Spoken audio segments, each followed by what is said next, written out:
Preparing for an LLM engineering interview? You've reached Candy Mentor, and this video is for you. We'll walk through 20 key questions you're likely to face. For each question, you'll see a sample answer, followed by the key points to cover.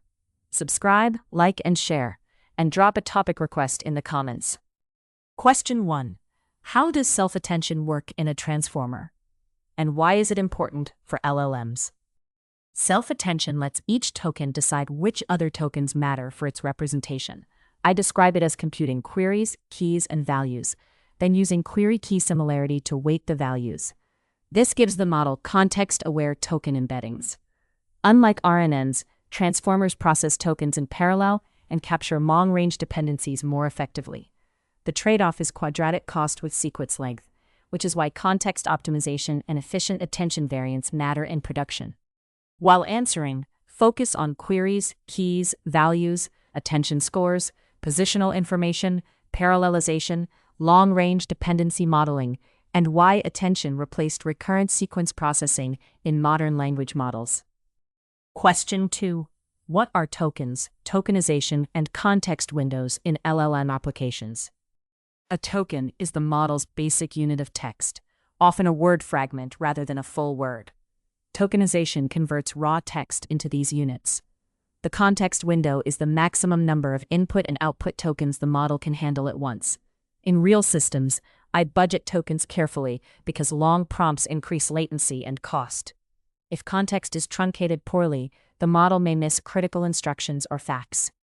Make sure to cover subword tokenization, how token counts affect cost and latency, context window limits, truncation risks, prompt budgeting, and differences between characters, words, and tokens. Question 3. When would you use prompt engineering, RAG, or fine-tuning for an LLM product? I start with prompt engineering when the base model already knows the task and I just need better instructions or examples. I use RAG when answers depend on private, changing, or source-backed knowledge. Fine-tuning is best when I need consistent behavior, style, formatting, or task-specific patterns across many calls. I avoid fine-tuning just to inject facts because retrieval handles freshness better. Often the strongest product uses all three together. In your answer, compare speed, cost, data freshness, behavior control, domain knowledge, maintenance complexity, evaluation needs, and when each approach is overkill or insufficient. Question 4. How would you design a retrieval-augmented generation pipeline for a company knowledge assistant? I would build ingestion first, parse documents, clean noisy text, preserve metadata, and chunk content semantically. Then I would embed chunks and store them in a vector database with permissions metadata. At query time, I embed the user question, retrieve top candidates, optionally re-rank them, and pass only relevant context into the prompt. The answer should cite sources. I would evaluate retrieval precision, answer faithfulness, latency, and user feedback continuously. Be sure to mention document ingestion, cleaning, chunking, embedding, vector indexing, retrieval, re-ranking, prompt construction, citations, access control, evaluation, and feedback loops. Question 5. What are embeddings? And how do vector databases support semantic search? Embeddings represent text as dense numerical vectors where semantically similar items are close together. For example, refund policy and how do I get my money back may match even without shared keywords. A vector database stores these vectors and performs nearest neighbor search efficiently, often using approximate indexes. In production, I combine vector similarity with metadata filters and sometimes keyword search. Embedding quality and chunk quality usually matter more than the database brand. While answering, cover dense vectors, semantic similarity, cosine or dot product distance, approximate nearest neighbor search, metadata filtering, embedding model choice, and update strategies. Question 6. How do you choose a chunking strategy for RAG? Chunking is about giving retrieval units enough meaning without wasting context. I prefer splitting on semantic boundaries like headings, sections, or paragraphs, instead of fixed character counts only. Small chunks improve precision, but may lose context. Large chunks improve completeness, but add noise. I usually add limited overlap and keep metadata like document title, section, and permissions. I validate chunking through retrieval tests, not intuition, because the best size depends on the corpus. Make sure to discuss chunk size, overlap, semantic boundaries, document structure, metadata preservation, retrieval recall versus precision, context budget, and how you would evaluate chunking quality. Question 7. What causes hallucinations in LLMs, and how would you reduce them? Hallucination happens because an LLM generates likely text, not guaranteed truth. It becomes worse when the prompt lacks context, retrieval returns weak evidence, or the task asks for facts outside the model's knowledge. I reduce it by grounding answers in retrieved sources, requiring citations, adding refusal instructions, and using structured checks. For critical workflows, I add verification steps or human approval. The goal is not zero hallucination, but measurable risk control. In your answer, include probabilistic generation, missing context, ambiguous prompts, weak retrieval, grounding, citations, refusal behavior, constrained outputs, evaluation, and human review for high-risk domains. Question 8. How would you evaluate an LLM application before launching it? I evaluate the full application, not only the model. First, I create representative test cases with expected behavior and edge cases. For RAG, I separately measure retrieval quality and final answer faithfulness. I use automated checks for format, citations, toxicity, and obvious factual errors, then add human review for nuanced quality. I also test latency, cost, and failure modes. After launch, I monitor real conversations because offline evals never cover everything. Be sure to cover task-specific datasets, golden answers, automated metrics, human evaluation, regression tests, hallucination checks, safety tests, latency, cost, and online monitoring after release. Question 9. What makes a good prompt for a production LLM system? A good production prompt is explicit, testable, and resilient. I define the model's role, task, constraints, allowed sources, and expected output format. If the task is subtle, I include a few examples. I separate system instructions from user input and retrieved content to reduce prompt injection risk. I also keep prompts versioned and evaluated like code. The best prompt is not the longest one, it is the one that performs consistently. While answering, discuss role instructions, task clarity, constraints, examples, output schema, context ordering, separation of user data from instructions, prompt injection resistance, and iterative testing. Question 10. How do function calling and tool use work in LLM applications? Function calling lets the model choose a predefined tool and produce structured arguments instead of directly answering everything. For example, it may call a search API, database query, calculator, or ticketing function. The application executes the tool, validates inputs, and sends the result back to the model. I never let the model execute arbitrary code or unchecked actions.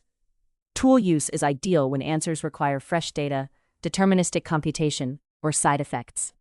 Make sure to explain schema-defined tools, argument generation, external execution, observation leaps, validation, retries, security boundaries, idempotency, and when tool use is better than pure generation. Question 11. How would you reduce latency and cost in an LLM-powered API? I attack cost and latency at multiple layers. First, I choose the smallest model that meets quality targets. Then I reduce prompt tokens through better retrieval, summarization, and concise instructions. I cache deterministic or repeated responses, stream output for perceived latency, and batch requests when serving my own model. For non-critical tasks, I use cheaper fallback models. I always track cost per successful user outcome, not just cost per token. In your answer, cover model selection, prompt compression, caching, batching, streaming, token limits, retrieval optimization, quantization, fallback models, async workflows, and measuring cost per successful task. Question 12. How do you choose between a hosted LLM API and an open-source model? Hosted APIs are usually best for speed, strong baseline quality, and low operational burden.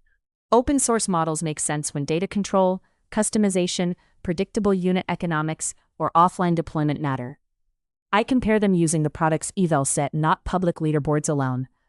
I also include engineering costs like GPU serving, monitoring, scaling, and upgrades. A common pattern is starting with hosted models, then moving high-volume or sensitive workloads to self-hosted models. Be sure to compare quality, latency, cost at scale, privacy, customization, operational complexity, compliance, vendor lock-in, hardware needs, and team expertise. Question 13. What is LoRA or QLoRA, and why is it useful for fine-tuning LLMs? LoRA fine-tunes small adapter matrices while keeping the base model weights frozen. That makes training much cheaper than updating every parameter. QLoRA goes further by loading the base model in quantized form, reducing GPU memory needs. I use these methods when I need task style, classification behavior, or structured output consistency. They are not magic for missing knowledge. I still need clean training data, validation sets, and careful checks for regressions. While answering, include parameter-efficient fine-tuning, low-rank adapters, frozen base weights, memory savings, quantization in QLoRA, use cases, limitations, and deployment considerations. Question 14. How would you design guardrails for an LLM chatbot? I design guardrails as layered controls, not a single prompt. Before generation, I classify risky inputs, detect PII, and enforce access control. During generation, I use clear policy instructions and tool restrictions. After generation, I moderate outputs, validate format, and block unsafe content. For sensitive cases, I return a safe refusal or escalate to a human. I also run adversarial tests continuously because jailbreak patterns change over time. Make sure to cover input filtering, output moderation, policy prompts, topic boundaries, PII handling, jailbreak resistance, safe refusals, audit logs, fallback paths, and testing adversarial prompts. Question 15. How do you manage memory and conversation state in an LLM application? Conversation memory should be intentional. I keep recent turns in the prompt for local coherence, but I do not blindly append the whole chat forever. For long-term memory, I store explicit facts or preferences with consent and retrieve only what is relevant. Summaries can reduce tokens, but they may lose detail, so I treat them as lossy. I also separate memory from system instructions to avoid letting user-provided content override safety rules. In your answer, discuss short-term context, long-term user preferences, summarization, retrieval-based memory, privacy controls, token budgeting, stale information, and separating memory from instructions. Question 16. What would you monitor in production for an LLM application? I monitor both system health and model behavior. System metrics include latency, timeouts, token usage, cost, and tool failure rates. Quality metrics include thumbs-up feedback, escalation rate, retrieval hit quality, hallucination reports, and safety violations. I log prompt version, model version, retrieve documents, and tool calls for debugging, with privacy controls. Monitoring must support regression detection, because a prompt, model, or data update can silently change behavior. Be sure to mention latency, token usage, cost, error rates, retrieval quality, user feedback, safety violations, refusal rates, drift, prompt versions, model versions, and traceability. Question 17. How do you make LLMs reliably return structured JSON or schema-constrained output? I avoid relying on natural language instructions alone for structured output. Whenever possible, I use function calling, JSON mode, or constrained decoding with an explicit schema. The application still validates the response because models can produce missing fields, wrong types, or invalid values.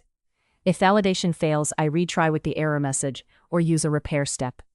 For high-volume systems, schema design matters. Simpler, stricter schemas are much more reliable. While answering, cover JSON schemas, function calling, constrained decoding, validation, retries, repair prompts, strict types, optional fields, escaping issues, and testing malformed edge cases. Question 18. What are agents in LLM systems, and what are the common failure modes? An agent is an LLM-driven loop that can plan, call tools, observe results, and decide next steps. It is useful for multi-step tasks like research or workflow automation. The failure modes are serious: endless loops, bad plans, tool misuse, hidden assumptions, and errors compounding across steps. I keep agents constrained with budgets, explicit goals, tool permissions, and stop conditions. For many products, a simple workflow beats a fully autonomous agent. Make sure to discuss planning, tool selection, loops, memory, observations, autonomy levels, runaway execution, compounding errors, tool misuse, evaluation difficulty, and limiting agent scope. Question 19. How do you handle data privacy and security when building LLM features? I treat prompts and model outputs as sensitive application data. I minimize PII before sending requests, redact where possible, encrypt logs, and enforce strict retention rules. If using a vendor, I check data usage policies, regional requirements, and whether prompts are used for training. I also protect against prompt injection that tries to exfiltrate hidden context or system instructions. Security is not only model safety, it is standard application security applied to LLM flows. In your answer, cover PII minimization, encryption, access control, retention policies, vendor agreements, prompt injection, data leakage, audit logging, redaction, and compliance requirements. Question 20. How would you serve an open-source LLM in production? I would start by selecting a model that meets quality targets under realistic latency and cost constraints. For serving, I would use an optimized runtime, enable batching, manage KV cache efficiently, and consider quantization to reduce memory. I would size GPUs based on context length, concurrency, and tokens per second. Around the model, I would add rate limits, monitoring, safety filters, and canary deployments. Rollback matters because model upgrades can break behavior unexpectedly. Be sure to mention GPU sizing, quantization, batching, KV cache, model serving frameworks, auto-scaling, concurrency, observability, cold starts, safety layers, and rollback strategy. If you are still with us, congratulations. You are much ahead of the rest and serious about preparing for your interview. We hope we were able to add value to your preparation and create some helpful content. Do not forget to like and share this video. Your small act can do great things for us.